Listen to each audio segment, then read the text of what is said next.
mes délicieux co-créateurs, c'est Lilou. Je suis à Paris aujourd'hui avec le co-auteur de Porte du cœur. Je vais dire Porte du soleil parce que ça vraiment ça m'inspire. On sent cette énergie qui émane du cœur une fois qu'elle est ouverte. Donc vous avez co-écrit ce livre avec Marie-Lise Labonté. Quel bonheur! Oui, oui, oui. Travailler avec Marie-Lise Lamonté, c'est toujours un véritable bonheur, de par sa présence, sa qualité vibratoire.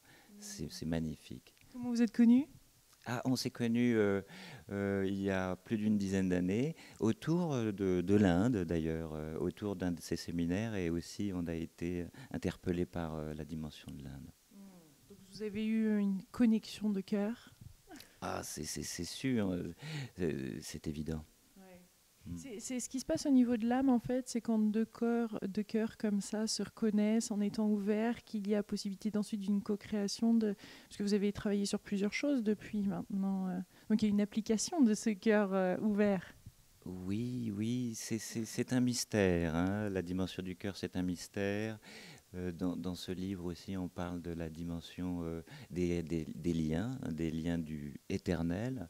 Alors, je ne saurais pas quoi dire à ce sujet au niveau de Marie-Lise, mais c'est sûr que le cœur est un mystère. Et Mm. pourtant, vous allez dans le cœur et vous en parlez dans ce livre-là. Quel est votre rôle par rapport au sien, en fait? Comment vous avez travaillé ensemble? Alors, j'ai la chance et l'honneur d'avoir, depuis plus de 10 ans, participé à l'ensemble des enseignements qui ont été donnés, et ce qui m'a donné la possibilité de mieux comprendre le fondement et la base de ce vers quoi on nous dirigeait dans la reconnaissance de soi. Alors, je- pour ce livre, je suis plus celui qui met en forme, celui qui aide à la compréhension générale, parce que quelquefois les enseignements sont particuliers, et qui essaie de créer une synthèse de ce qui est nommé. Mm. Donc, qu'est-ce qui est important de savoir ici? Quelle est un peu la synthèse de ce livre et quels sont les points principaux? Oui, on cherche par ce livre à repermettre à la personne de bien découvrir la réalité de ce qu'elle est, toutes ses potentialités. Et ça passe évidemment par l'ouverture du cœur et aussi la compréhension qu'il y a un mystère, un mystère dans la vie, avec un grand V, et les enseignements nous disent que ce mystère, c'est le liant. Le liant, une forme de cohésion, une énergie universelle qui permet la cohésion et l'attraction pour que la cellule, à un niveau, se maintienne ensemble. Alors ce liant, ce mystère, eh bien, ça nous ramène vers les dimensions de l'éternité. Et à ce moment-là, la personne peut vraiment comprendre qu'elle fait partie de l'éternité. Je veux en savoir plus. Oui, bien sûr. Et moi aussi. On finit jamais, hein, c'est un apprentissage sans fin. Tout à fait, tout à fait. Alors, ça passe par la reconnaissance de soi, la reconnaissance de soi, et aussi peut-être une certaine humilité à un niveau, parce que euh, nous avons tendance à nous perdre dans la complexité de qui nous sommes à travers des interprétations. Et souvent, les Indiens disaient l'homme peut se perdre dans ses plexus. Et quand on parle de plexus, on parle de ces centres d'énergie qui nous sont utiles pour nous manifester notre réalité, notre multidimensionnalité. Alors on sait qu'on a besoin pour exister d'un corps physique, aussi d'une structure énergétique, d'un corps pour contenir nos émotions, d'un corps mental. Tout ça fait partie de notre structure, et on se rend compte que en nous, ces consciences sont représentées par des points situés dans la structure du corps. On appelle ça les chakras. Quand on arrive au niveau du cœur, on est au milieu. On est entre deux dimensions.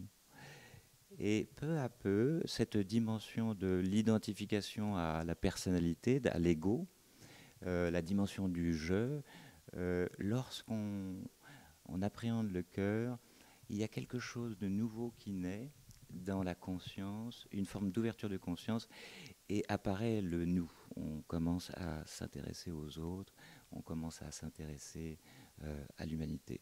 C'est la dimension du cœur qui permet ça. Et en ce moment, donc, l'ensemble de l'humanité et chaque individu qui compose la planète Terre est amené à participer à cette évolution à travers cette reconnaissance du cœur, c'est-à-dire la reconnaissance que nous sommes tous inclus dans cet ensemble. C'est ce qui se passe. Est-ce que c'est quelque chose qu'on déclare, qu'on demande, comment le processus vers cette reliance, cette résonance planétaire se passe?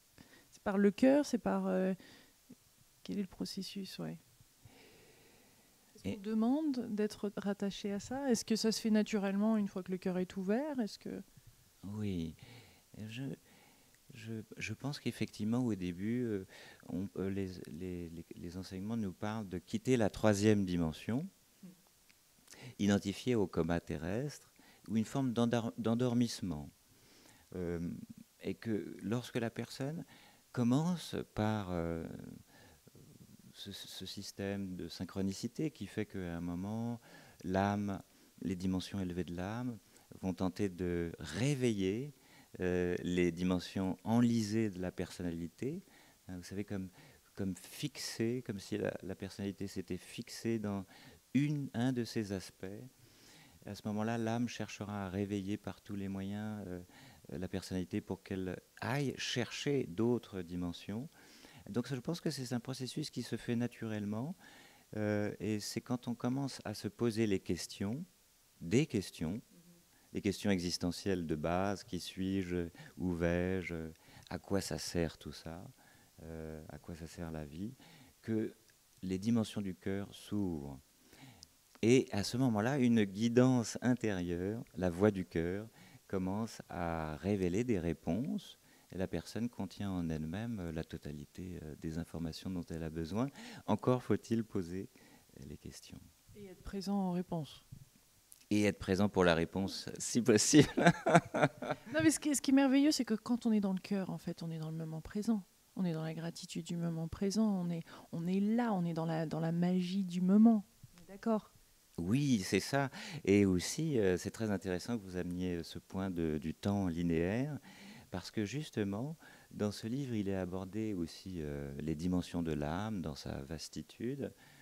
Et pareillement, nous pouvons, dans notre personnalité, qui est une dimension de l'âme, nous pouvons nous fixer aussi à travers ce temps linéaire, à travers les mémoires, vers des aspects du passé ou nous projeter dans le futur.